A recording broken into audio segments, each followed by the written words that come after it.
Hey everyone, it's Rachel Druckenmiller with Rachel's Nourishing Kitchen, the place to come for a refreshing approach about what to eat and how to live in a way that makes us feel energized, inspired, and alive.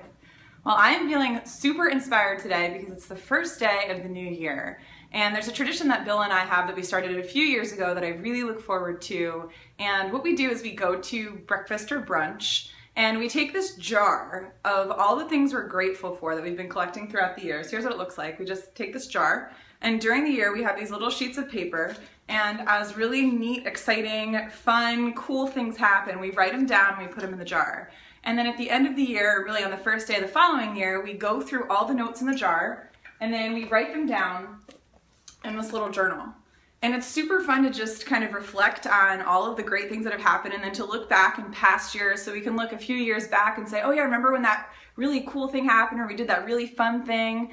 And it's a really neat way to connect with each other. And it's super simple. And you know what? Sometimes we forget. Sometimes months go by and we haven't put things in, but then we have an opportunity when we're at breakfast to really talk about that and think about, well, what are we missing? What are some of the other cool things that we didn't write down that happened? So that's one thing we do, is to start off the year by focusing on what is good. And that really puts us in a positive mindset and sets us up for success for the year. The other thing that we started doing last year that was honestly one of the most transformational things I've ever done. I don't do New Year's resolutions. I'm not a fan of them. I think they're kind of boring and they're usually very uninspired, and the word resolution just kind of sucks. I just don't like it. So one of the things that I do, based on a book that I found out about a year and a half ago, is focus on, how do I want to feel? How do I want to feel?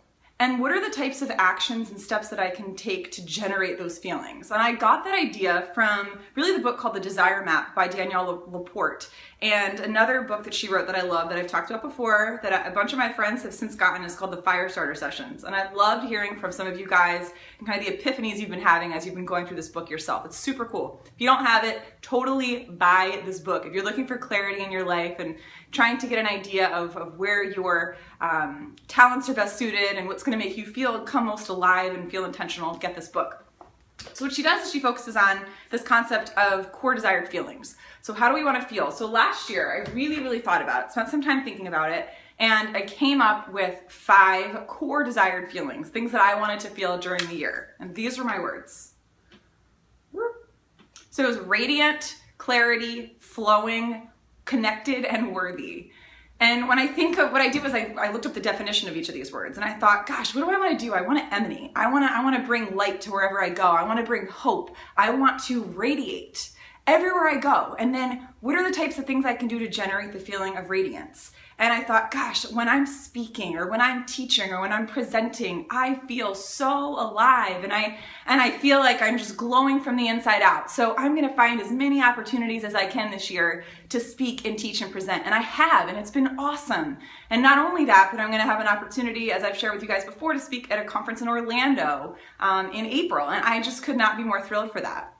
Then I think about words like connected, and what are the types of things that I do that help me to feel connected. So Bill and I have intentionally spent more time with other couples that are friends of ours, and I've spent more time networking and connecting with like-minded people who are equally passionate about life and wanting to make a difference and an impact. And as a result, I've really built this network of support around me that I never had before, and it feels awesome. So those are just some ideas. For Bill, some of his words were energized and accomplished. And he said, you know, what can I do to feel energized and accomplished? So he said, I'm going to do a triathlon. So he did his first triathlon in May, and now he has signed up to do the Ironman triathlon in July of this year, which is freaking amazing. So cool. I'm super excited for him. And it's just really neat when we can give ourselves this opportunity to dream and think big and focus on, how do we want to feel? And that's going to help us come up with a really inspired list of things that we can do to feel that way. And then we just focus on doing those things that generate those feelings. That is what I'm going to offer you to start the new year. That inspiration, that motivation, that energy to go into this year with the intention that it is going to be the best year ever. I hope you guys have an awesome day, a fantastic year. Thank you so much for your support over the past year, and I will see you next time. Have a great day.